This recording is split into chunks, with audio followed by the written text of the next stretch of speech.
Our next speaker is Chung. He's a professor at Caltech and also a senior research scientist at NASA's JPL, Jet Propulsion Laboratory. So please join me in welcoming Sunjo. Thank you so much, Kevin.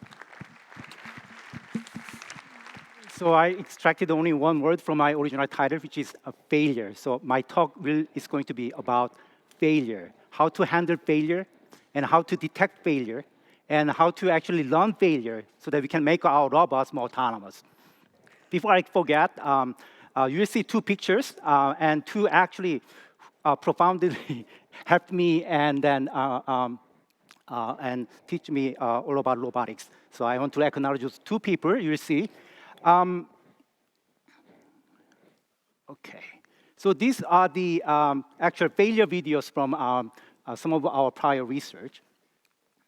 And you see that these three words, safety, stability, and robustness, how we can actually do safe robot against failures. And those are keywords, and in my opinion, those are basically interchangeable, essentially same thing. So I'm going to tell you why. And another disclaimer is that, as you can see from my title, you'll see a lot of robots, but they are more like a dynamic.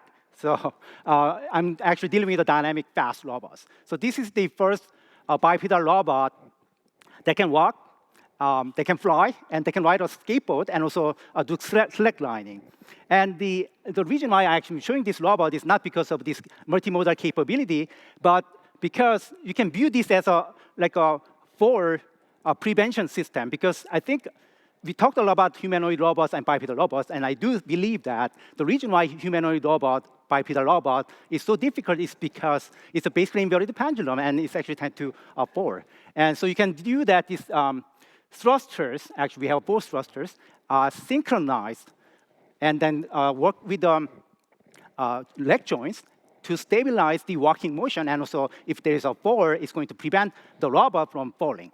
So this kind of idea of redundant actuation might be useful to make sure that we can actually develop the robots that are robust with respect to failures.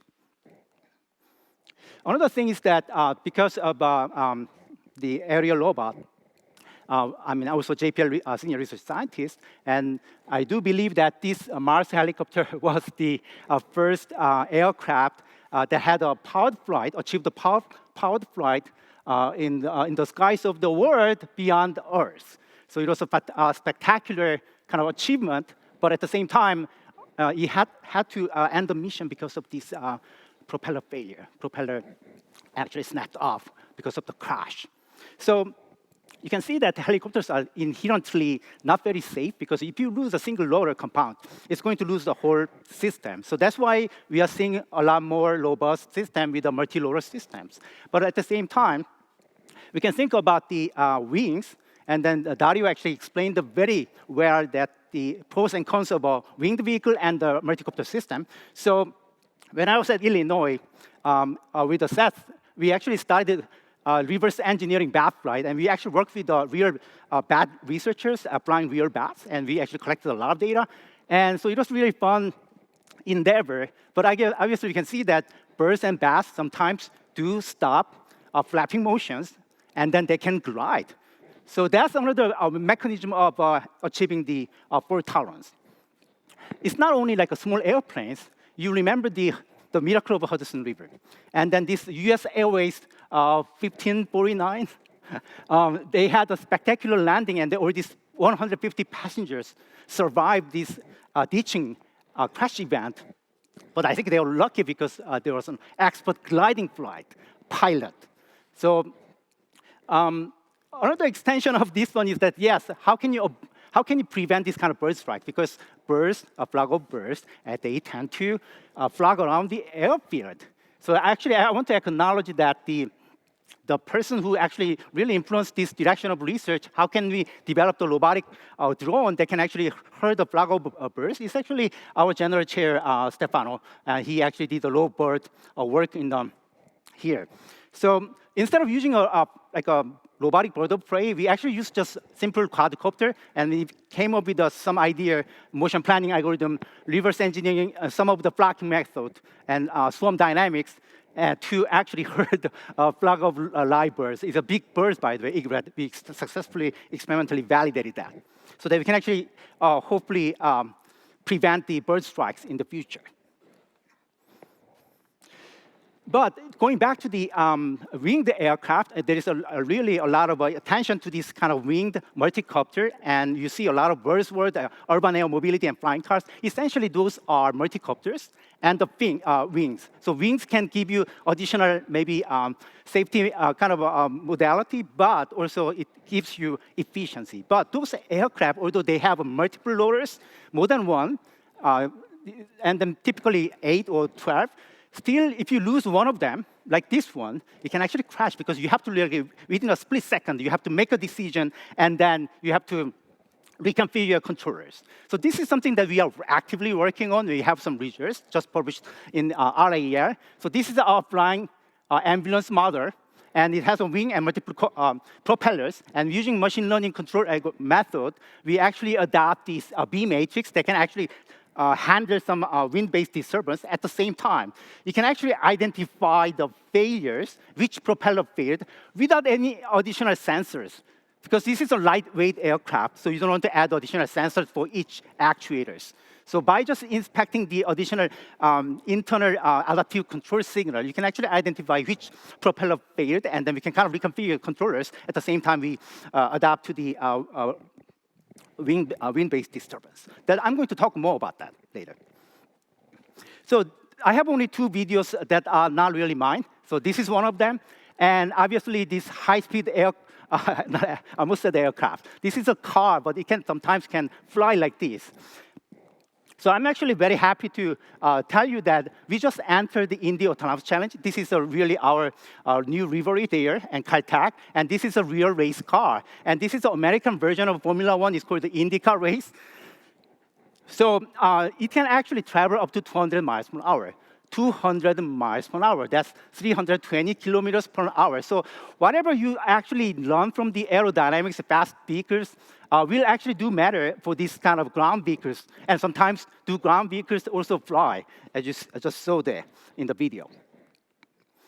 So this is the second video, not from our research group, just to illustrate how complex this autonomous racing could be. So obviously, this is a real racing, Formula One racing.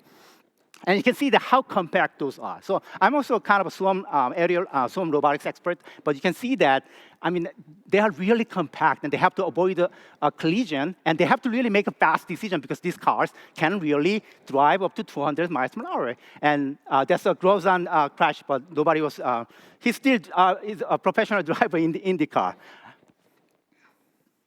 So talking about the multi-robot system, obviously we can talk about application. Again, this is the swarm coordination and reconfiguration of real dynamics. It's not just like a point. So we actually take into account the real dynamics. Some of the ideas, actually, I published in TRO before. You have millions of robotic agents like this, and they can reconfigure the shape, and basically, actually, it's a simulation research with 100 million agents. And also, we have used some sequential complex programming with a target assignment algorithm so that we can actually reconfigure. So why is it robust? Because if you lose a large number of these robotic agents, still you can redistribute them to still achieve the original desired shape and maybe avoid the collision. And recent research also includes using the not just nonlinear dynamics, nonlinear stochastic dynamics. Nonlinear dynamics perturbates noise, and also constraints are formulated as a chance constraints. So this is a pretty interesting solution. And then recently we've been playing with a machine learning method so that we can actually learn interactions between the aircraft. Maybe I'll just skip that. So I think if you have a multi-agent system, it actually gives you some additional kind of safety because you might actually lose a fraction of them, but still you can actually reconfigure them so that you can still make the mission possible and successful. But even single spacecraft or single robot, because of this redundancy, sometimes it can actually cause ambiguity because you need to figure out which actuator failed. So typically for spacecraft, you have a large number of thrusters, similar to the urban air mobility vehicles. And also you have reaction wheels. So you need to figure out, and also you have sensors. So when you see some misbehaviors, you don't know which sensor or which actuator failed. So this is like a dreaming about all the possibilities, and combined with state estimation and fault estimation is basically figuring out which actuator or which sensor actually failed by really perturbing each sensor and actuator at a more strategic fashion using Monte Carlo tree search. So this could be one of the very few papers published in Science Robotics with the space robotics applications. So it's just published in August 2024. So my point is that you can actually have robustness with, wow, I'm really running out of time.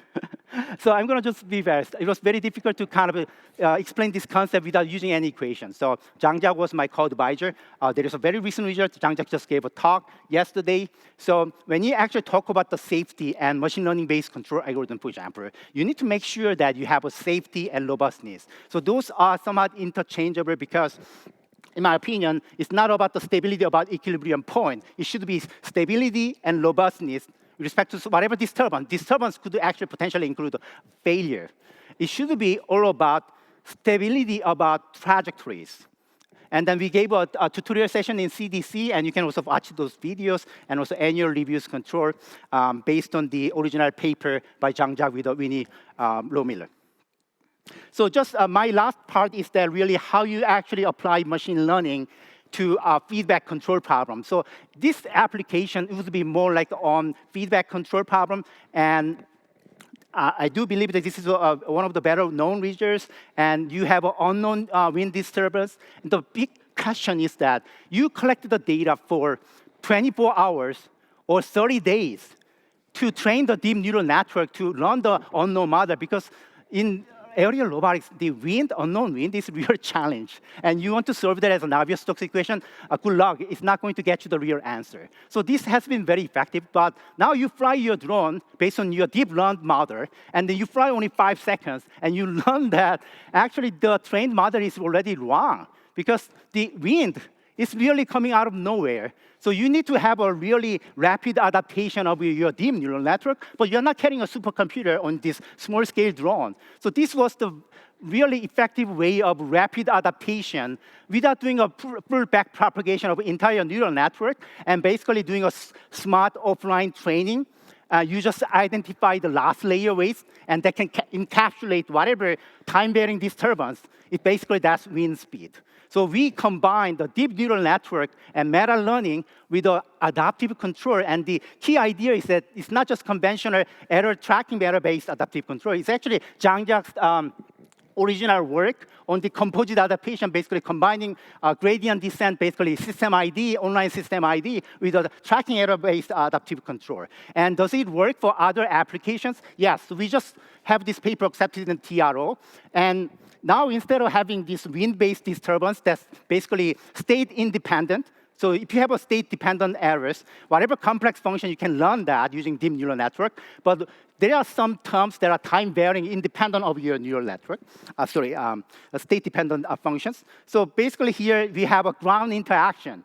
Like you have like a track vehicle, and you have like a gravel and the sand. So this is the result from the JPL Mars yard. And I heard that this was the fastest vehicle on the JPL Mars yard. Anyway, using some input, like for example, you want to kind of have a prediction term to kind of identify and discern what kind of terrain you are in. So we actually have to use the visual foundation model as an input. But so our students are excited about, oh, this might be the first paper using the visual foundation model for feedback control for superior online adaptation capability. But actually, that can be replaced by something else, in my opinion. The more important thing is that how you actually run and then adapt in real time for various kind of challenges like that are state independent. So this was one of the solutions.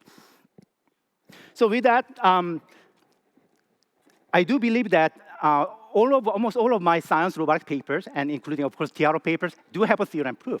So I think mathematical theorem cannot be replaced by like numerous simulations or experimental results. So my point is that in order to achieve a true autonomy, I think that we need to really pay attention to failures, internal failures, or system-wide failures.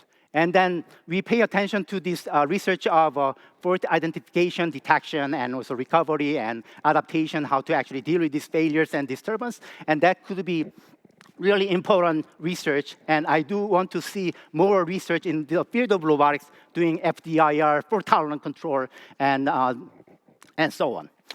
And then also, I truly believe, although many of my work as an original background with the control is a good old-fashioned engineering, but I do believe truly in learning-based method because I actually saw that the benefit of the learning-based approach very well combined with a good old-fashioned engineering. Thank you so much. Okay, thank you, Soon-Jo. During the changeover, one question from the audience. We have one right here.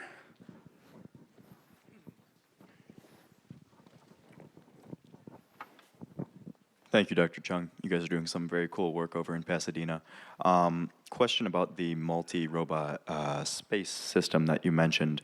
One of the major problems is that a robot might not realize that it has a fault, but it might be apparent to the other agents in the system. Can you talk a little bit about how you're doing that detection, if that's the case? Yeah, so we have some work going on that's extending basically multi-spacecraft like a fault identification. So basically, other agents can kind of observe the other neighboring spacecraft and also exchange the information. So that science robotics paper that I talked about, actually, you can view this multi-agent, multi-spacecraft network as a kind of a single system. So when you have a distributed actuators and large number of sensors, how you can actually do this kind of Monte Carlo tree search-based state estimation and active sensing to identify which one actually indeed failed without violating safety constraints. That was the contribution of that paper. Thank you. Okay, thank you. Thank you so much. Soon-Jo, and please join me in thanking Soon-Jo.